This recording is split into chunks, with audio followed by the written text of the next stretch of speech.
छत्तीसगढ़ के गन्ना किसानों को बड़ी सौगात देते हुए भाजपा सरकार द्वारा फिर से शेयर धारक किसानों को किफायती दाम पर शक्कर वितरित किया जा रहा है।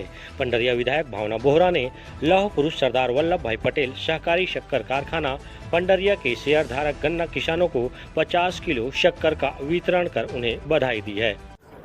बहुत इंतजार रही से किसान मन ला एकर सेती 5 साल ले बहुत मतलब किसान संघ होए चाहे कोई पार्टी संगठन के होए बहुत धरना आंदोलन करे रहीन है। हमू आवत रहेन कि हमला शक्कर दे, हमी शक्कर बनात हन, हमी मन ला खाए नहीं मिला और बाहर लेके बेचावत है। एकर बार 5 साल ले बहुत इंतजार करत रहेन। पिछले आओ ओखर सरकार रही से डॉक्टर रमन सिंह जी वह किसान मन ला शक्कर देवत रही से। कांग्रेस के सरकार आईस तो किसान ला शक्कर ला बंद कर दिस।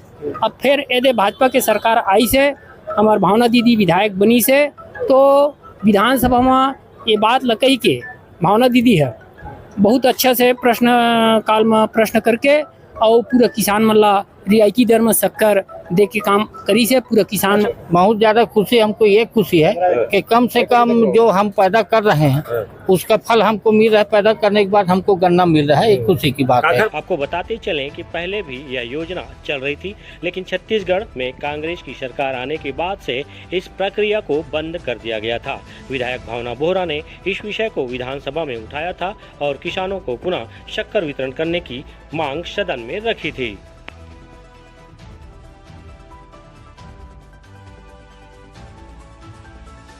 पिछले 5 साल तक के शेयरधारी इस चीज़ के लिए तरस गए थे कि उनको शुगर यहाँ से मिले, रियायती दर पे मिले। जो शेयरधारी थे लगभग 11,892 शेयरधारी यहाँ पे हैं।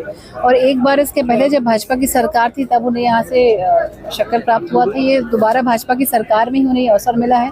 और मैं बहुत धन्यवाद करना चाहूँगी हमारे सीएम साहब का, आदरणीय मुख्यमंत्री जी का, कि उन्होंने इस विषय को गंभीरता से ले करके और आज यहाँ पे इतनी बड़ी संख्या में, चाहे कवर्धा की बात करूँ चाहे पंडरिया की बात करूँ, वहाँ पे इस विषय को संज्ञान में लेकर के किसानों के हित में ये निर्णय लिया है।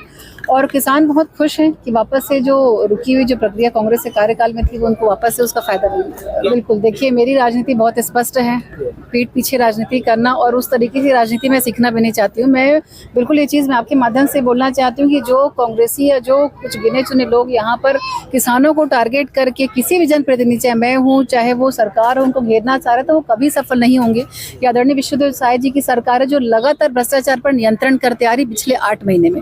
ये जो भी घोटाले आज देखने मिलते हैं, बड़े बड़े घोटाले आप सब ने पिछले 5 साल में देखे हैं और यहाँ पर भी जो विषय आ रहा है ये कांग्रेस की देन है। 19 करोड़ रुपए का पेमेंट बताना चाहूंगी आपको मैं, पिछले कांग्रेसी कार्यकाल का किसानों का पेमेंट बकाया था 19 करोड़ का, जो हमारी सरकार अभी आने के बाद किसानों को दे रही है। और आगे भी जो पेमेंट बकाया है लगातार उसकी प्रक्रिया चल रही है। बहुत जल्दी किसानों को जो उनके बचे हुए जो गन्ने की जो रेट है बहुत जल्दी उनको मिलने वाला है और किसानों को इस बात पर विश्वास भी है।